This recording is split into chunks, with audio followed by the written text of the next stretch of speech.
currently walking outside right now to emphasize this point even more. As you can see, I'm recording while walking near a busy street. People have been walking by me the whole time. I do this to emphasize the point that one way of getting the things you want in life is to create a framework that is conducive for your success. What do I mean by that? If everyone has a framework or like a worldview, but worldview is a bit more expansive than what I'm trying to say. I'm trying to explain that like everyone has frameworks that they use to interpret reality. And to interpret reality means to define reality. And everyone has these things.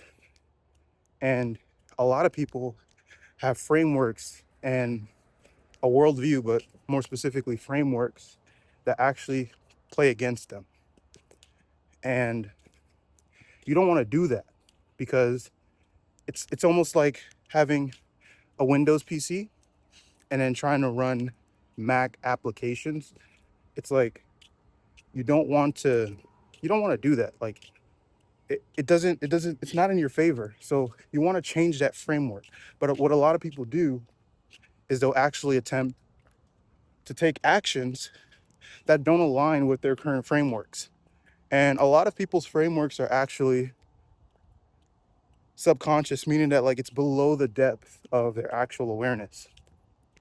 And so, and the process now is first trying to figure out and trying to uncover what frameworks do you have that actually work against you.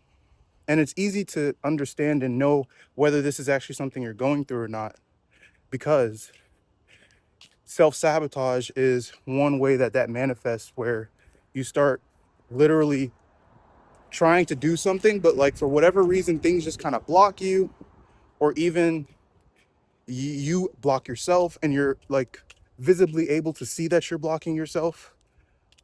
And it's like, that's inefficient.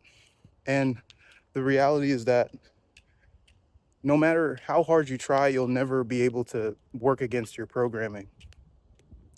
And so what you want to do is actually go in and change the coding instead of trying to work against your particular programming. And the way you do that is by just simply auditing the things in your life that are working against you, and then like analyzing the frameworks that you have already. And then once you've analyzed those frameworks, you can actually go ahead and alter them by way of emotion, by way of visualization, and by way of thinking differently, repetitively, until finally the little seed of, sorry, my shoulder's getting tired. I've never done this before, but the little seed of that small little seed of one belief, from that you can sprout a whole nother worldview, a whole nother perspective. Like for me, the only reason that I'm confident enough to do this, it's not a matter of tricking myself, but it is tricking myself in a sense, but I don't feel it in that way. What I see is that all of life is just one dance of consciousness. And so there's no differentiation between me and someone that's walking down the street, except for physical 3D reality. And the trick is not allowing yourself to fall into the illusion of thinking that 3D reality is all that there is, or that even it's the highest order of importance within my own mind, because it's my mind.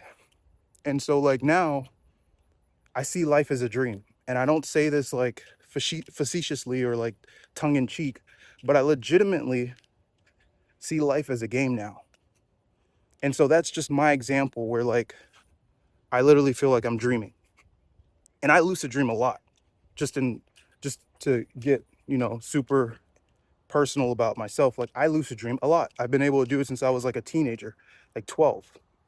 And I still do it to this day. And so like that was an easy framework for me to adopt, but I had to work through that myself.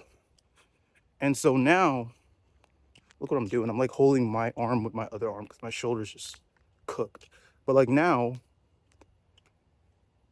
I can do stuff like this, where like I'm just recording, talking to my phone, just walking out in nature, with people passing, bunch of cars passing. People are probably looking at me like, what is he doing?